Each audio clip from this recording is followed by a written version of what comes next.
Hello students, তোমাদের সবাইকে আমাদের চ্যানেলে ওয়েলকাম জানাই। আজকে প্রান্তিক প্রকাশনী প্রশ্ন প্রস্তুতির বই থেকে আমরা পরিবেশ ও বিজ্ঞানে যেটা দেখো 3 নম্বর স্কুল দেওয়া হয়েছে, আর সেই স্কুলের প্রশ্নপত্রই সলভ করে নেব। এর আগে ফার্স্ট সামেটিভের জন্য আমরা প্রথম দুটো স্কুল সলভ করে দিয়েছি। যারা দেখোনি, প্রান্তিক প্রকাশনের প্রশ্ন প্রস্তুতির প্লেলিস্ট আমাদের চ্যানেলের প্লেলিস্টে পাবে, সেখান থেকে দেখে নিও।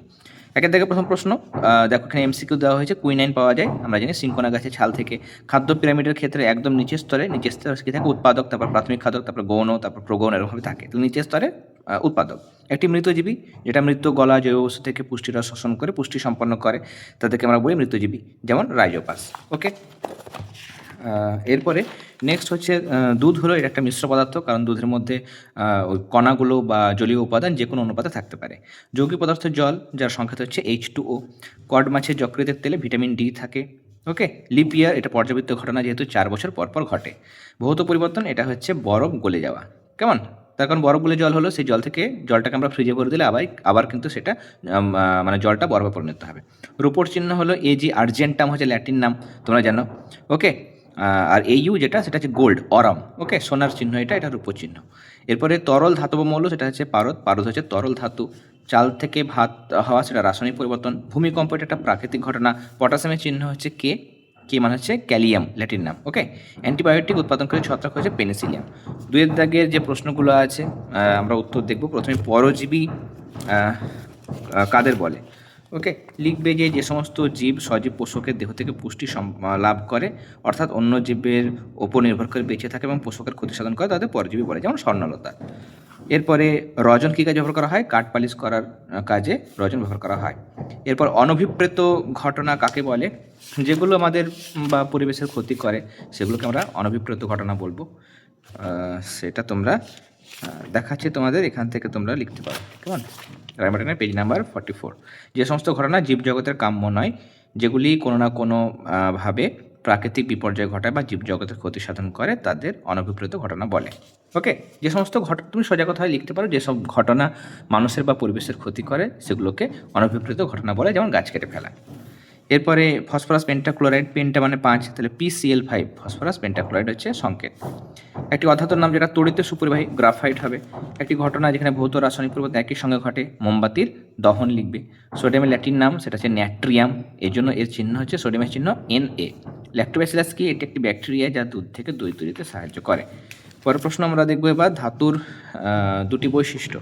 টেক্সট থেকে আমরা দেখব পেজ নাম্বার 41, 41 পাতা বের করো। ধাতুর দুটি বৈশিষ্ট্য, এই যে এদের তলে আলো পড়লে চকচক করে, 2 নম্বর এদের আঘাত করলে ঠং করে এক প্রকার বিশেষ শব্দ হয়। ওকে, বা এখানে দেওয়া হচ্ছে আরও বৈশিষ্ট্য, এদের একটা ধারে গরম করলে সহজে অন্য ধারটা গরম হয়ে যায়, এরা তাপ ও তড়িতে সুপরিবাহী। দুটো বৈশিষ্ট্য লিখতে পেরেছে, দুটো লিখবে। ওকে, সাগর কুসুম এবং সন্ন্যাসী কাকটার মধ্যে পারস্পরিক বোঝাপড়ার সম্পর্ক, এগুলো আমাদের যেহেতু বুঝিয়ে দিয়েছে, আমাদের প্রথম চ্যাপ্টারের ক্লাস পুরো হয়ে গেছে, সেখানটা তোমরা দেখে নিও, ওখানে বুঝিয়ে দেওয়া হয়েছে। কেমন? সাগর কুসুম সন্ন্যাসী কাকড়ার এই জিনিসটা লিখতে হবে। এরপরে নেক্সট কোয়েশ্চেন, একটি দ্রুত এবং একটি মন্থর ঘটনা। দ্রুত ঘটনা আর মন্থর ঘটনা। দ্রুত হচ্ছে ফুটন্ত দুধে লেবুর রস মিশিয়ে ছানা কাটানো হলো, এটা একটি দ্রুত ঘটনা। আর এখানে শুয়োপোকা থেকে প্রজাপতি হলো, এটা একটা মন্থর ঘটনা। নেক্সট, প্রাণীরা কিভাবে গাছের উপর নির্ভরশীল? খাদ্য বা কি কোনো কিছু বলেনি, তাহলে প্রাণীরা কীভাবে গাছের উপর নির্ভরশীল তোমরা লিখবে প্রাণীরা নানাভাবে গাছের উপর নির্ভরশীল। নিয়ে 1 নম্বরে তোমরা লিখবে খাবারের জন্য, নিয়ে লিখবে যেমন ফল, টিয়া পাখি, কাঠবিড়ালি। দানা শস্য লিখলে মুরগি, পায়রা, চড়ুই। 3 নম্বর লিখলে গাছের পাতা, শুয়োপোকা। কেমন? আর লেখা দরকার নেই। বাসা তৈরির জন্য লিখবে গাছের কোটর, এখানে দেওয়া হচ্ছে কাঠবিড়ালি, বেজি, এটা গাছের ডাল, কাক, বাবুই, চড়ুই। গাছের পাতা, টুনটুনি, পিঁপড়ে লিখে দিলে। আত্মরক্ষা এটা লিখলে গিরগিটি। প্রজনন লিখলে প্রজাপতি। বিশ্রাম লিখলে বাদুড়। যাতায়াত লিখলে বাঁদর বা হনুমান। এরকমভাবে যে একটা করে উদাহরণ দিয়ে লিখবে, এটা কেমন? ছকের সাহায্যে লিখবে। এরপরে ভৌত এবং রাসায়নিক পরিবর্তনের দুটো পার্থক্য তোমরা দেবে। প্রথমে সংজ্ঞা দেবে ভৌত পরিবর্তন, যে পরিবর্তনে পদার্থের মূল গঠনে কোনো পরিবর্তন হয় না, শুধুমাত্র বাহ্যিক অবস্থার পরিবর্তন হয়, তাকে ভৌত পরিবর্তন বলে। আর যেখানে মূল গঠনে পরিবর্তন হয় এবং সম্পূর্ণ নতুন ধর্মবিশিষ্ট পদার্থ তৈরি হয়, তাদের রাসায়নিক পরিবর্তন বলে। আর 2 নম্বরে লিখবে এটি অস্থায়ী পরিবর্তন, আর এখানে লিখবে এটা স্থায়ী পরিবর্তন। আর 3 নম্বরে উদাহরণ দেবে, বরফ গলে জল হওয়া, জলে বাষ্পে পরিণত হওয়া ইত্যাদি। আর এটা কার্বনকে বাতাসে পোড়ানো, লোহায় মরচে পড়া ইত্যাদি। এরপরে নেক্সট হচ্ছে অক্সিজেনের দুটি ধর্ম। ওকে, অক্সিজেনের দুটি ধর্ম আমরা টেক্সট থেকে লিখব। এক হচ্ছে অক্সিজেন বর্ণহীন গন্ধহীন গ্যাসীয় পদার্থ, এটা একটাই বৈশিষ্ট্য লিখতে পারো, আর 2 নম্বরে এটা লিখতে পারো যে অক্সিজেন গ্যাস বাতাসের চেয়ে সামান্য ভারী। ওকে, আর যারা ভাবছো যে পুরোটা আমি একটা বৈশিষ্ট্য লিখবো, তাহলে তারা 2 নম্বরে এটা লিখবে যে অক্সিজেন কোনো কিছুকে জ্বলতে সাহায্য করে কিন্তু নিজে জ্বলে না। এরপরে পরাগবেলন কাকে বলে? পরাগবেলনের কোশ্চেনটা কিন্তু আমরা আগের সেটেও পেয়েছিলাম। ওকে, আগের সেটে পেয়েছিলাম যে এখানে দেওয়া হয়েছে, দেখো এখান থেকে রায়মার্টিনে 19 নম্বর পাতা, এখান থেকে এতটা নিজে ভাষা লিখতে পারো যে যখন কোনো ফুলের পরাগধানী থেকে পরাগরেণু ওই ফুলে বা একই গাছের অন্য কোনো ফুলে এসে পড়ে, তখন এই ঘটনাকে পরাগবেলন বলে। আর ফল ও বীজ বিস্তারে সাহায্য করে এমন কয়েকটি প্রাণীর নাম হলো বনবিড়াল, শেয়াল পাখি ইত্যাদি। এরপরে এগুলো তো হয়ে গেছে।